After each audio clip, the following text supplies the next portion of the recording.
নমস্কার বন্ধুরা, সবাই কেমন আছেন? আশা করি খুবই ভালো আছেন। 9টা তরতাজা প্রাণ চলে গেল। আপনারা সবাই জানেন, সবাই দেখেছেন টিভির পর্দায় কাঞ্চনজঙ্ঘা এক্সপ্রেসে কিভাবে অ্যাক্সিডেন্টটা হয়েছে। কাঞ্চনজঙ্ঘা এক্সপ্রেস আসছিল নিউ জলপাইগুড়ি থেকে শিয়ালদহতে।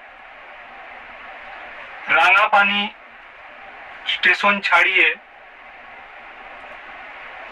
কাঞ্চনজঙ্ঘা এক্সপ্রেসের পিছনে ধাক্কা মারে মালগাড়ি। এমন জোরে ধাক্কা মেরেছে, মালগাড়ির বগিগুলো কাঞ্চনজঙ্ঘা এক্সপ্রেসকে ওভারটেক করে ঝুলতে থাকে এবং কাঞ্চনজঙ্ঘা এক্সপ্রেসেরও বগিগুলো এদিক ওদিক চারিদিকে ছড়িয়ে ছিটিয়ে যায়, লাইনচ্যুত হয়ে যায়। এত বড় একটা অ্যাক্সিডেন্টে 9 জন মারা গিয়েছেন, আরো হয়তো পরে মারা যেতে পারে।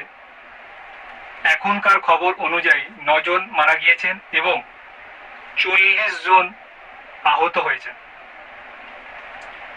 মেন কি কারণ থেকে এই একটা বড় অ্যাক্সিডেন্ট ঘটতে পারে, এই নিয়ে চারিদিকে পর্যালোচনা চলছে যে কিভাবে এত বড় একটা অ্যাক্সিডেন্ট হলো। কাঞ্চনজঙ্ঘা এক্সপ্রেস যখন রাঙাপানি স্টেশন ছাড়িয়ে যায় তখন কিন্তু অটোমেটিক সিগন্যালিং কাজ করছিল না। অটোমেটিক যে সিগন্যালিং সেটা ফেল ছিল, তাই ম্যানুয়াল ভাবে সিগন্যালিং করে কাঞ্চনজঙ্ঘা এক্সপ্রেসকে পাস করানো হয় এবং ট্রেনটি খুব ধীর গতিতে কিন্তু এগিয়ে যাচ্ছিল। এদিকে মালগাড়িটি কিন্তু সিগন্যালিং কিন্তু ছিল, সিগন্যালিং কিন্তু থাকার কথা নয়। সিগন্যালিং পেয়ে কাঞ্চনজঙ্ঘা এক্সপ্রেসের পিছনে ধাক্কা মারে, প্রচন্ড স্পিড ছিল, সেই স্পিডে ধাক্কা মারে। সবাই পর্যালোচনা করে দেখছে যে ভুল অ্যাকচুয়ালি মালগাড়ির ড্রাইভারের, কারণ সিগন্যালিং ছিল না, তা সত্ত্বেও কি করে এগিয়ে গেল মালগাড়িটা, এটা একটা চিন্তার বিষয়।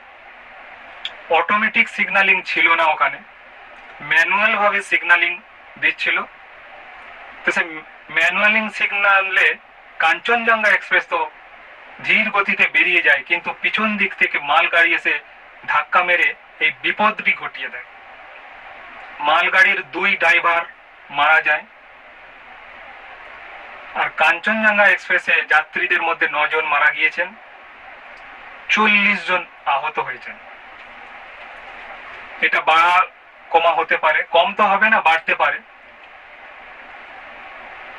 যাই হোক, এই সিগন্যালিং সিস্টেমটা কেন এত উইক, এই সিগন্যালিং সিস্টেমটাকে আরো স্ট্রেংথ করতে হবে, আরো আধুনিকরণ করতে হবে এই সিগন্যালিংটাকে।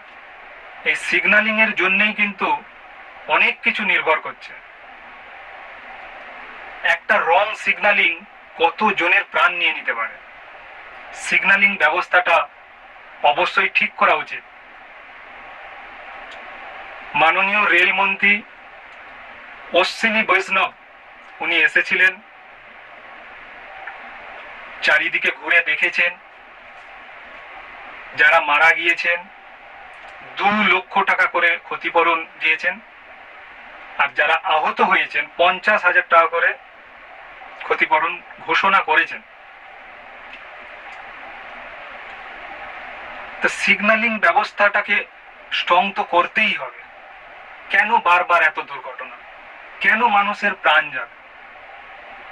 মানুষ বাইরে যেতে পারবে না, বাইরে গেলে বাড়িতে যে আসবে প্রাণ নিয়ে সেইটুকু গ্যারান্টি দিতে পারবে না। সিগন্যালিং ব্যবস্থাটাকে অনেক মজবুত করা দরকার। এখন বিরোধী শিবির অনেক শক্তিশালী, তাই কাজ কিন্তু কেন্দ্রীয় সরকারকে করতে হবে স্ট্রংলি। প্রত্যেকটি জায়গায় সিগন্যালিং ব্যবস্থা স্ট্রং করুন এবং পুরনো ট্রেনগুলোকে বাতিল করুন, বগিগুলোকে বাতিল করুন, নতুন বগি আনুন, নতুন সিস্টেম আনুন, আধুনিকরণ আনুন। তাহলে এই অ্যাক্সিডেন্টের প্রভাবটা অনেক কমে যাবে। কোথায় কোথায় ভুল হচ্ছে সেইগুলো পর্যালোচনা করুন। কেন এত ভুল হবে, কেন এত অ্যাক্সিডেন্ট হবে, কেন মানুষের এত প্রাণ যাবে, এটা দেখুন আপনারা। এত গাফিলতির জন্য এত অ্যাক্সিডেন্ট হয়। সেই গাফিলতিটা কেন হয়? মানুষের জীবনের মূল্য আছে, তাই সেটাকে বুঝুন। বিরোধী শিবির অনেক শক্তিশালী, সেই ভেবে কিন্তু আপনারা কাজ করুন। আবার বলছি, কোনো অ্যাক্সিডেন্ট আমরা চাই না, তাই দরকার সিগন্যালিং সিস্টেমটা অনেক মজবুত করা, আর যেখানে যেখানে ভুল হতে পারে সেইগুলো দেখা। আজকে এই দুই ড্রাইভারের ভুলে এত বড় একটা অ্যাক্সিডেন্ট হয়ে গেল। মালগাড়ির যে ড্রাইভার, সম্পূর্ণ এদেরই ভুল। সবাই পর্যালোচনা করে দেখেছেন যে এই দুই ড্রাইভারের ভুলেই এত বড় একটা অ্যাক্সিডেন্ট ঘটে গেল। কারণ কাঞ্চনজঙ্ঘা এক্সপ্রেস ওর এতটুকু কোনো দোষ ছিল না, অটোমেটিক সিগন্যালিং ওখানে ছিল না। ম্যানুয়াল সিগন্যালিং এর মাধ্যমে কাঞ্চনজঙ্ঘা এক্সপ্রেস রাঙাপানি স্টেশন হইতে খুব ধীর গতিতে চলতে থাকে। মালগাড়ি সিগন্যাল ছিল না, তা সত্ত্বেও মালগাড়িটি কাঞ্চনজঙ্ঘা এক্সপ্রেসের পিছনে ধাক্কা মারে। ধাক্কা মারার ফলেই এই এত বড় বিপদ, এতগুলো প্রাণ চলে গেল, এতজন আহত হলো। তাহলে সিগন্যালিং ব্যবস্থা এতদিন ধরে কেন অটোমেটিক করা গেল না ওখানে? সেই সিগন্যালিং ব্যবস্থাটাকে ঠিক করুন। আমাদের সবার একটাই অনুরোধ, আপনারা ঠিকঠাক মতো কাজ করুন। কারণ জনসাধারণের নির্বাচনে আপনারা এসেছেন এবং জনসাধারণের কল্যাণে আপনাদের কাজ করতে হবে। একটি প্রাণও যাতে না যায় তার ব্যবস্থা আপনাদের করতে হবে।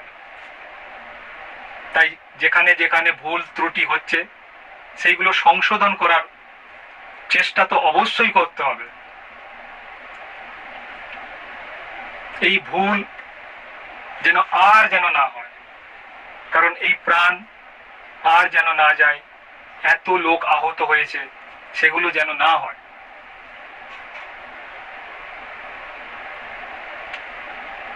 রেলমন্ত্রী অশ্বিনী বৈষ্ণব উনি এসেছিলেন, চারিদিকে ঘুরে তো দেখেছেন